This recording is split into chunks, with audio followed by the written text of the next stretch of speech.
പറമ്പുകളായി ഞങ്ങൾ ജനിക്കാറില്ല.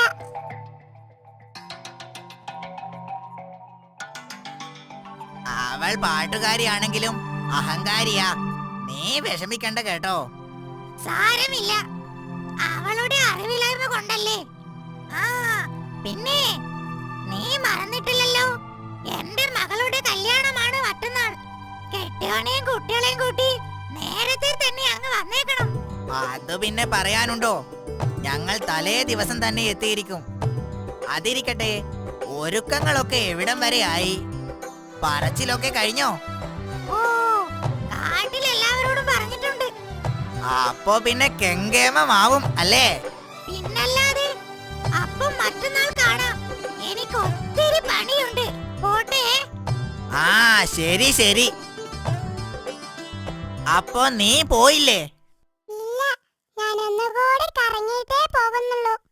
ആ, നിനക്ക് പാട്ടും പാടി കറങ്ങി നടന്നാ മതിയല്ലോ. വീട്ടുകാര്യങ്ങളൊന്നും ചിന്തിക്കേ വേണ്ടല്ലോ. ഒരു കണക്കിന് അതും ശരിയാ. അതൊക്കെ പോട്ടെ. എന്തായിരുന്നു അവളുമായിട്ടൊരു കുശലം, ആ കറമ്പിക്കാക്കയുമായിട്ട്? അത് ഞങ്ങൾ അവളുടെ മകളുടെ കല്യാണ കാര്യം സംസാരിക്കുകയായിരുന്നു. മറ്റന്നാളാണല്ലോ കല്യാണം. നീ വരില്ലേ? നിന്നോട് പറഞ്ഞിട്ടില്ലേ?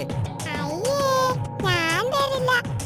എനിക്ക് ആ കറുമ്പിയുടെ വീട്ടിലെ ഭക്ഷണമൊന്നും വേണ്ട. എച്ചില് വിറക്കി നടക്കുന്നവർ ഓർക്കുമ്പോൾ തന്നെ ഓക്കാനം വരുന്നു. നിനക്ക് അഹങ്കാരം കുറച്ച് കൂടുതലാ. നിനക്ക് അവളെ ആവശ്യം വരും, നോക്കിക്കോ.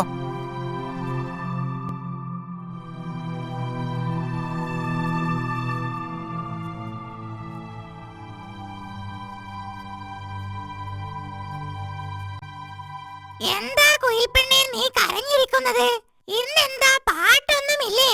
വെറുതെ ഒന്നുമല്ല, നിനക്കെന്തോ സങ്കടമുണ്ട്. നിന്നെ ഞാൻ സഹായിക്കാം. നീ കാര്യം പറയൂ. പറഞ്ഞോളൂ. എനിക്ക് മുട്ടയിടാൻ കാലമായി. അതിനെനിക്കൊരു കൂടില്ല. എനിക്ക് അടയിരിക്കാനും മുട്ട വിരിയിക്കാനും ഒന്നും അറിയില്ല. ജന്മനാ ഞങ്ങളത് അറിയാത്തവരാ. ഓ, അതാണോ കാര്യം? എന്നിട്ട് നീ ആരോടെങ്കിലും കൂടെ അന്വേഷിച്ചോ? അന്വേഷിച്ചു. തത്തയോടും മൈനയോടും മരക്കൊത്തിയോടും ഒക്കെ അന്വേഷിച്ചു. ആരും തന്നില്ല. നീ കരയാതെ പെണ്ണേ, ഞാൻ നിന്നെ സഹായിക്കാം. നീ സമയമാകുമ്പോൾ എന്റെ കൂട്ടിൽ വന്ന് മുട്ടയിട്ടോ. മുട്ടകൾക്ക് ഒരു കേടും പറ്റാതെ ഞാൻ നോക്കിക്കൊള്ളാം. അടയിരുന്ന് വിരിയുകയും ചെയ്യാം. എന്താ പോരെ? മതി മതി, എനിക്ക് സന്തോഷമായി. ഇനി ഞാൻ പോട്ടെ കാക്കപ്പെണ്ണേ. ഓ ശരി ശരി.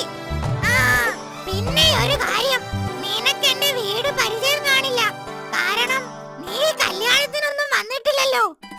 ആ കാണുന്ന കുന്നിൻ ചെരുവിലെ വലിയ പ്ലാവിലാണ് എന്റെ കൂട്.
കൂട്ടുകാരെ, കഥയുടെ ഗുണപാഠം നിങ്ങൾക്ക് മനസ്സിലായി കാണുമല്ലോ.